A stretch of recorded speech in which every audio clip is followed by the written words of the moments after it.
Hi class, my name is Lily and I'm going to be sharing with you what I believe one of the most pressing issues in America is. So I chose racism as it's an issue in our world that has been through generations and decades, and there definitely has been some change and people have been more vocal and you see more advocacy for it, but it's still alive and remains as part of the United States. So racism is defined as discrimination against someone who is of different race and believes that one's own race is superior. Racism happens to all groups of people, and mostly people of color experience more of it. I believe that people of color experience more encounters with racism due to the past and the stigma that it has, and it was just placed upon people of color and it continued.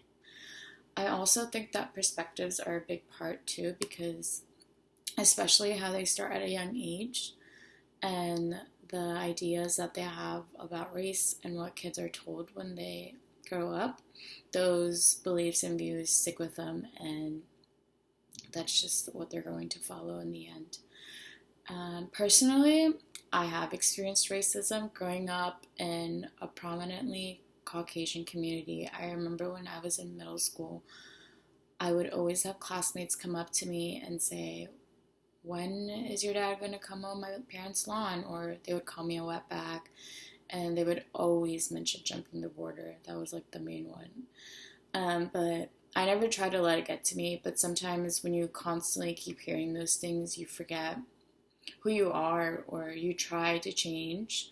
Um, so it's just like it really does affect you in a way, even if it's just taken as a joke and you might laugh it off for a little, but it's like you're afraid to be who you are.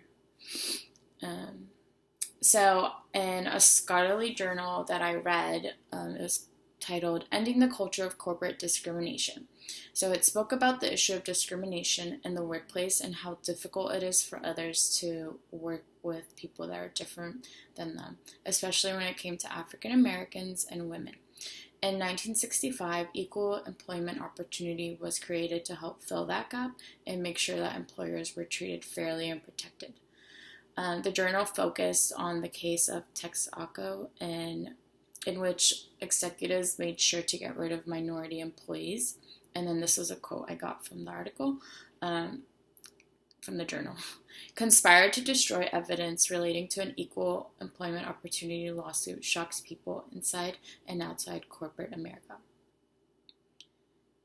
And then, so this case was created to picture, this case created a picture for me, so it showed how far the United States had to go to make it seem like there was equal treatment for all citizens, and this is why there should be more adequate programs to be able to protect employers if they do go through it.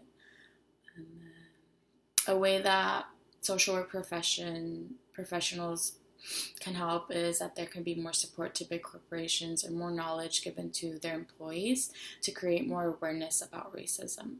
And it shouldn't become a part of our social norms, because there are all different kinds of cultures and different kinds of people that are just there to work as a team, and there should be no separation because of someone's race or how they look. And then another journal that I read was Why Racial Color Blindness is Myopic. I hope myopic. I don't know if I said that right. But this journal explained how there's this new ideology called colorblind racial, which is and then this is a quote from the journal, which is new powerful ideology that has emerged to defend the contemporary racial order. So colorblindness race does not mean that people just completely ignore another person's race. It's just supposed to show more equality, and that race should not be the first thing that gets noticed in a person. An important point that I got from this journal was the way that we use our words towards others and how we describe others as well. Our verbiage has a big effect on how people can feel and how they are looked at. Let's see.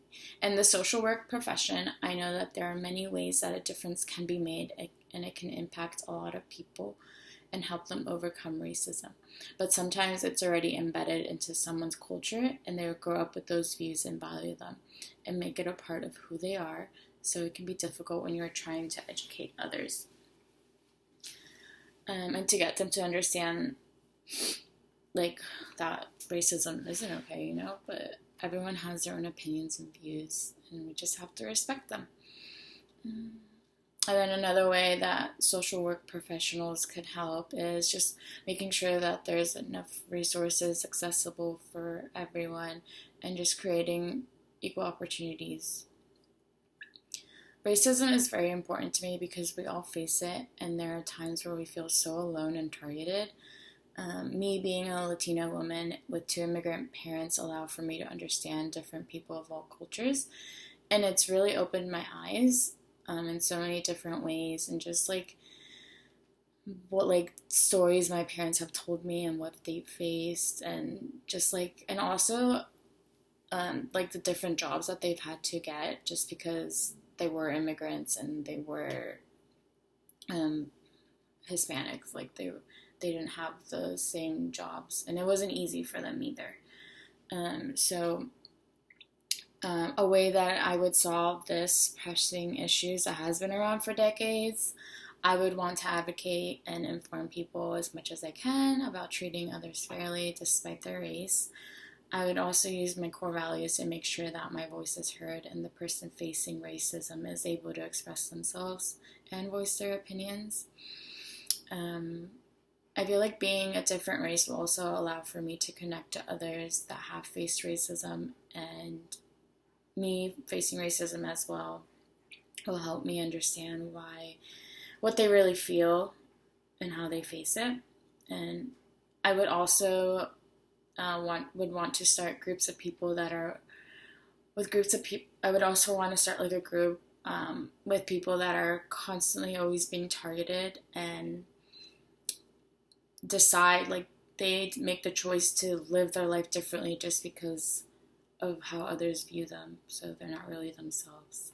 So that's all I have, and thank you for watching, and please make sure to ask questions, and like Ellen DeGeneres always says, be kind to one another.